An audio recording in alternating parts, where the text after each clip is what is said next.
Woj's tweet popped up on phones in and around Las Vegas that Kawhi Leonard was going to the Clippers and Paul George was going to be joining him there with so much of the Summer League, LeBron and executives there. What was the buzz when those two pieces of news came to the forefront? Zubin, I was sitting there with a bunch of league executives a room over from where I was last night here at the Thomas and Mack. And I'll tell you exactly what was said. You hear from the other room everybody going, Woj! And then there's a pause and they say, there's the aftershock. So they knew what it did to the league. They knew the balance of power had shifted.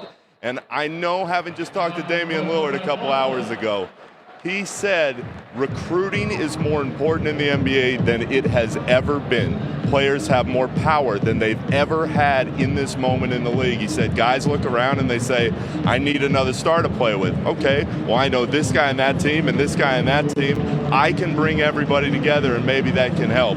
So those conversations now taking place all over the NBA. And I think Lillard gave voice to something that we don't talk enough about.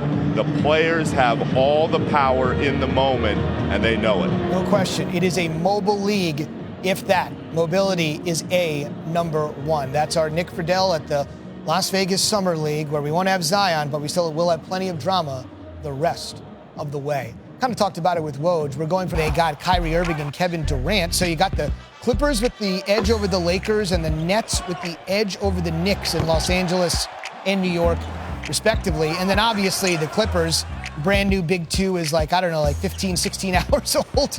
Paul George and Kawhi Leonard, they're going to lose a boatload of draft picks.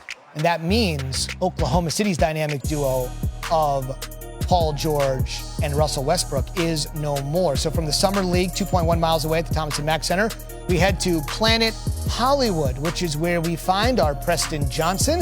He's our ESPN sports betting analyst, and he joins us tonight here on SportsCenter. Okay, so obviously with the acquisitions of Paul George and Kawhi Leonard, the Clippers are now the co-favorite to win the title with the Lakers, which sounds like, that sounds like an apocalyptic statement. I think the world's about to end. If you mentioned those two being the favorites to win the title, so it was nice knowing you, Preston, here. The world's about to end. Let's take a look at the list, exactly where we are. We've got the Lakers and the Clippers here at the top as we kind of take a look at some of the odds for the teams to win.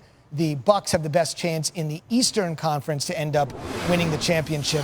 There it is. But the Lakers and the Clippers sitting there at plus 350. I understand the Lakers have 16 banners. The Clippers have never been to the Western Conference Finals. That is certainly heady stuff. All right, so from that vantage point, to see the Clippers and the Lakers on top for the best odds, this is what you do for a living. What do you make of those odds?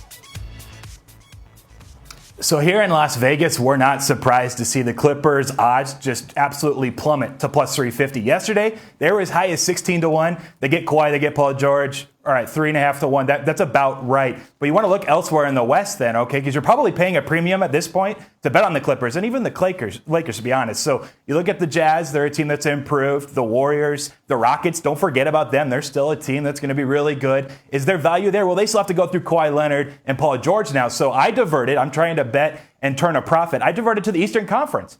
Kawhi Leonard's no longer in the Eastern Conference. Kevin Durant is headed to Brooklyn, but he's not going to be there next year. He still has to get over his Achilles injury. This is a two-team race between the Sixers and the Bucks, and I like what the Sixers did. They were supposed to lose Jimmy Butler for nothing and turned it into Josh Richardson and Al Horford, who's going to help space the floor around Ben Simmons. Al Horford's pretty good Joel Embiid insurance. He can play the center, and he's also one of the best one-on-one defenders to defend Giannis Antetokounmpo, who Philly was intelligent enough to realize is going to be in their path in the Eastern Conference. So at 7-1 compared to the Bucks at 4-1, I think they should both be more like 5-1. And so I like the Sixers now at 7-1. I think it's the best value on the board. Interesting. So while all eyes are out west,